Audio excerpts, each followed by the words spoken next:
Dr. Tiffany Bond. She is an educator, a consultant, a speaker, business owner, a wonderful mother. She's a blessed Mimi or grandmother. She is a wonderful wife. More importantly, she loves to be called a teacher of education. Give the Lord some praise. I present this song to others, none other than Dr. Tiffany Bond.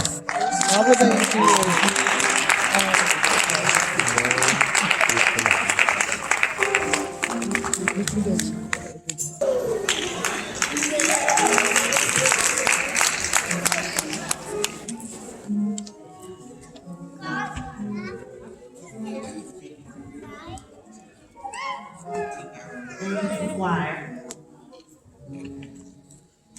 Everyone did such an awesome job. Give them all a hand, a round of applause.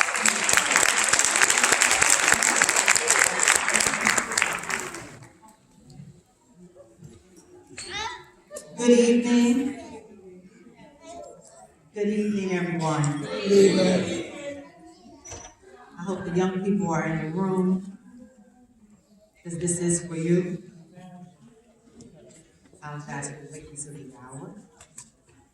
But SANKOFA. Go back and fetch it. Someone yell out SANKOFA. SANKOFA. The SANKOFA is a metaphorical symbol used by the Akan people of Ghana. But it also refers to the Asante and Vikra symbol, represented either as a stylized heart shape or depicted as a bird with its head turned backwards while its feet face forward, carrying a precious egg in its mouth. It expresses the importance of reaching back to knowledge gained in the past and bringing it into the present in order to make positive progress. SANKOFA. San, to return. Ko, to go. And fa, to fetch, to seek, and to take. I learned about SANKOFA nearly 27 years ago by Mrs. Marlene Kelly, God rest her soul, Mayor Albert Kelly's mother. She was my supervisor in the ancillary office at the Bank Street Administration Building. I was 23 years old, young then, hired by Mr. Thomas C. Lane because Mr. Coyne saw this young girl from Goultown, straight out of college, looking for a job. It was like yesterday, Mr. Coyne said to me, I have a job for you at Cherry Street School. So now when we see each other, he jokes often about how he found me. After some reflection, my response, as I look back, it was 27 years ago, I say, yep, God did that on purpose. He opened the door for you, Mr. Coyne, to find me. You found me and gave me a job as an aide, only to have someone 30 days later find an opening at the administration building as the homeless student liaison. So I could learn under Mrs. Kelly about SANKOFA.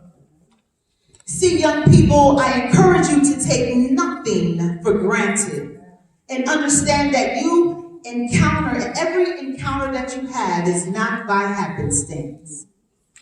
And to make every moment in your life a learning experience. Mrs. Kelly had Jackie Gentry, Miss Mary Hall Johnson, and myself. She had us going from school to school, teaching students at various elementary schools in Cumberland County about the importance of SANKOFA. And guess what? It wasn't done during Black History Month, just to be clear. So why are you telling us that, Dr. Bob? All right, I'll tell you. Because we must not forget to remember. We must not forget to remember. Remember, the journey that you are on is not only about you. It's about helping somebody. This is a Black History celebration, right? So can I talk to you for a moment about Black history? Black history's journey started, well, people think that Black history's journey started when slaves, oh yeah, they're calling them indentured servants now. Wrong. When slaves were stolen from the motherland of Africa. I recently saw an educator's post on Facebook, their door, and it said, they didn't steal slaves, they stole scientists, doctors, architects. We did build the pyramids, you know. Entrepreneurs, teachers, astronomers, excellent fathers, wonderful mothers, obedient sons and daughters. Black history did not begin with slavery. Some people are tired of talking about Black history and slavery. Well, I say, until the story of indigenous people and the contributions of Africans and African Americans are put into our curriculum. Oh, wait a minute. It is supposed to be in there. Because the state of New Jersey mandated it through the Amistad Commission to infuse the curriculum with it. We're still trying to catch up to that because that was over 10 years ago.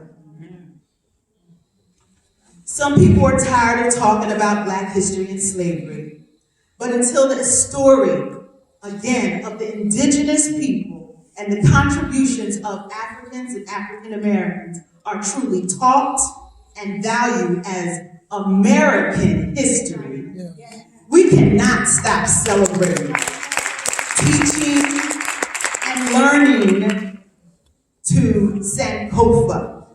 We must go back and fetch it. We must go back and reach back to the knowledge gained from the past and bring it into the present in order to make positive progress.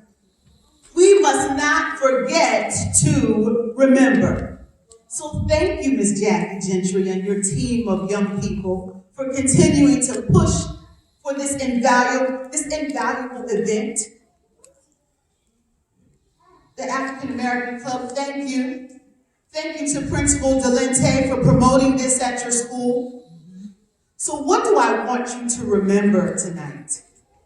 5 things. I do not want you to forget to remember that Black history is American history. Number 2, before we were slaves, as I said, we were scientists. Remember, doctors, architects, entrepreneurs, teachers, astronomers, excellent fathers, wonderful mothers, obedient sons and daughters. See, some people can't stand talking about slavery because they know that they have not gone back and found out who they really are. And in some cases, some people are tired of hearing about slavery and tired of seeing the movies on Black history and slavery because perhaps they have not yet amounted to what we were before we were slaves. I did mention that we were stolen, right? And before we were stolen, just got to keep putting that in your mind, that we were scientists, teachers, architects. See, we must not forget to remember, because of slavery, we have an African American success story. How? You ask. Thank you for asking. Because we found ways to survive. Do you hear me, young people? We found ways to survive. Slavery is the African American success story because we preserved our culture and our families. And no, our culture is not about the fried chicken. See, back then it probably wasn't even fried because we didn't have enough oil. You know you need a lot of oil to fry some chicken, right? We didn't have that much oil. So it was about what the white slave masters left us. It was about the chicken feet and the chicken gizzards and the chicken necks. Okay, I'll stop. I don't want you to forget to remember that slavery has an abundance of heroes, such as slaves who ran away and rebelled. Not only Harriet Tubman, but Denmark Vesey, Nat Turner, Sojourner Truth, and Frederick Douglass, just to name a few. But equally important are the forgotten slave fathers and mothers who raised families and kept people alive. They were strong. Didn't you know? You have the same strong blood inside of you. Because remember, while on that ship, through the Middle Passage, crammed up at the bottom of the ship were the cargo, where the cargo was kept. Crammed up like sardines, then raped and beaten and thrown overboard, some into the Atlantic. While on this African diaspora, only the strong survived. Their strength lives in us. But remember this too, the chains of slavery are not completely gone. We aren't all yet free.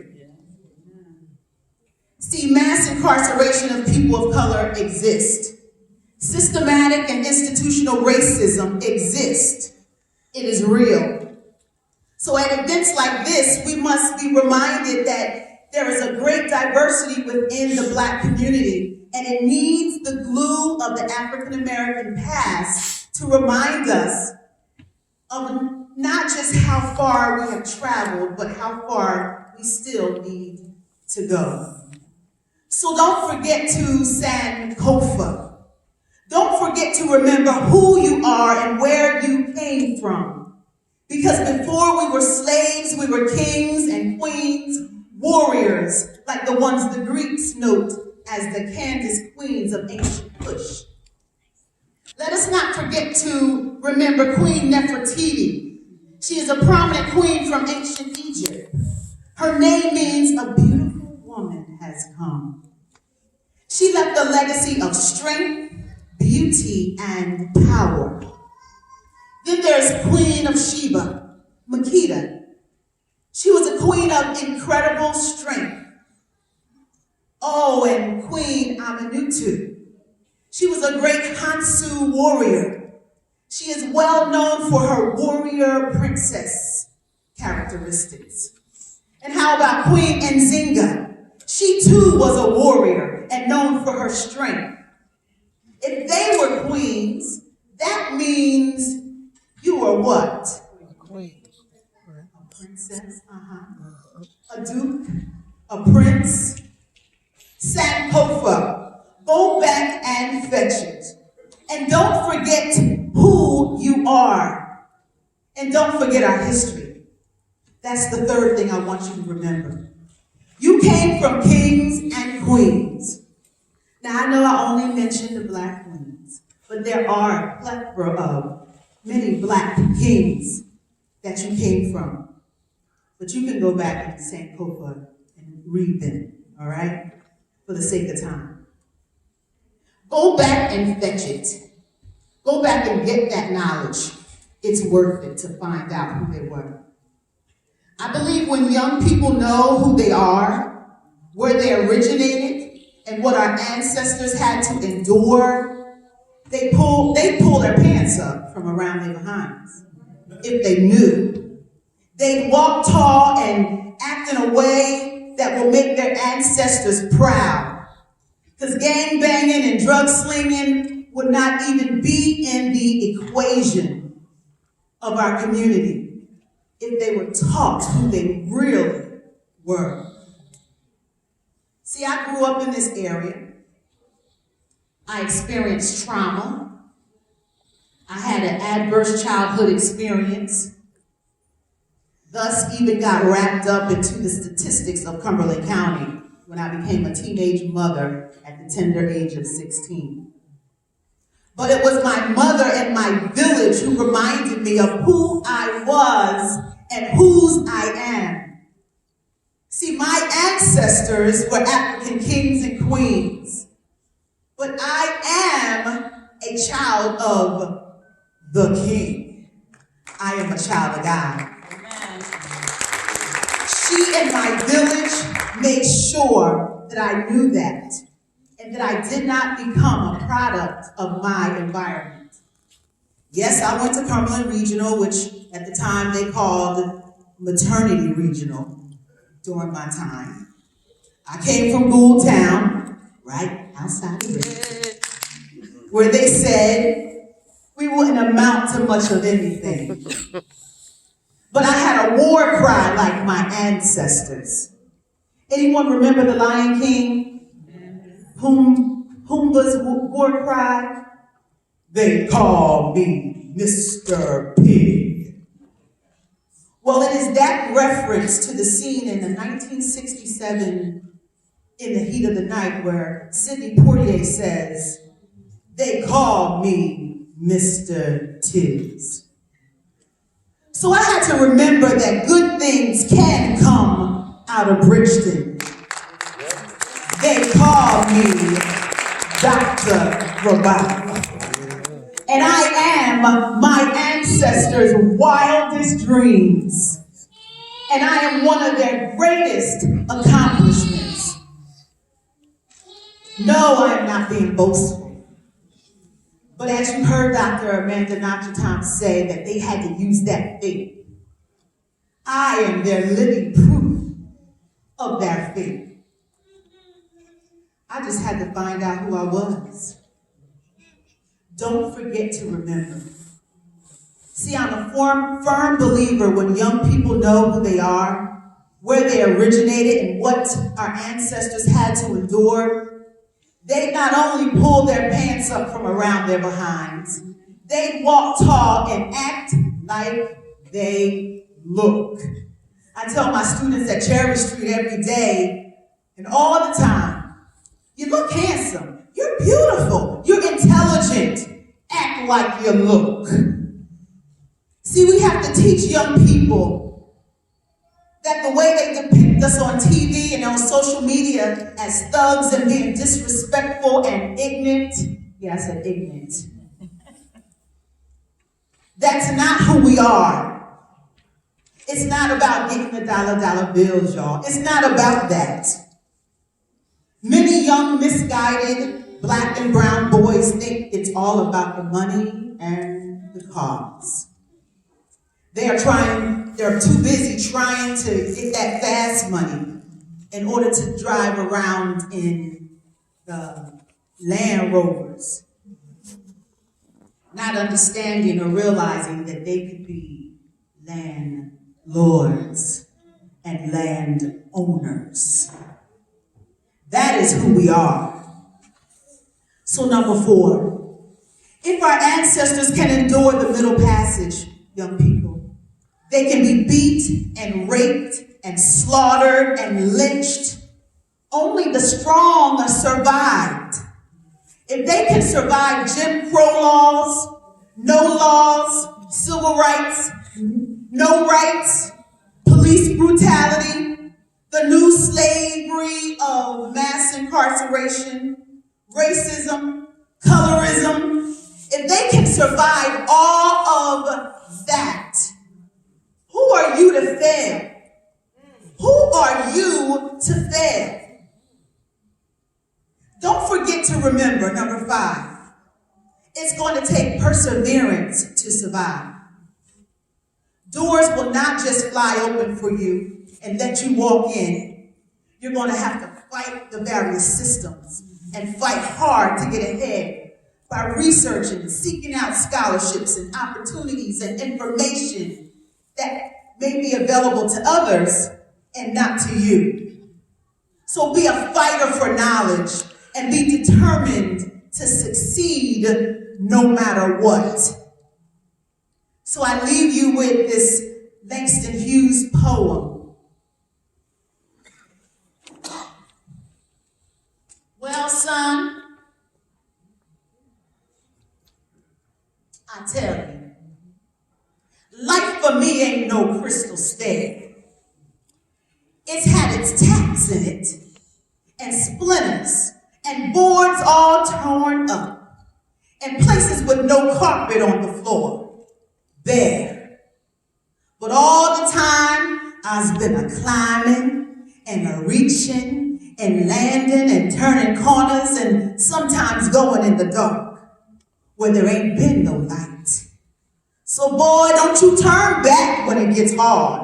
Don't you sit down on them steps, 'cause you can find a way, even when it's kinda hard. Don't you fall down now, for I sees you, honey. I sees you. You can climb. You can climb. Keep going. And life for me ain't been no crystal stair. 'Cause I've been a climbing. I've been a climbing. I've been a climbing.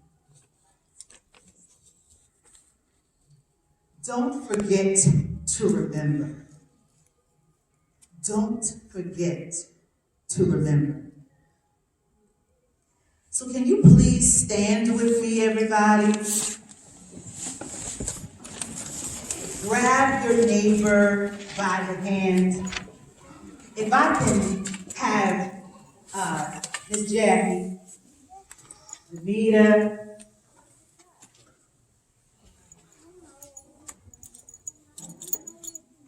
is Dr. Natchaton here? She has a part of the program.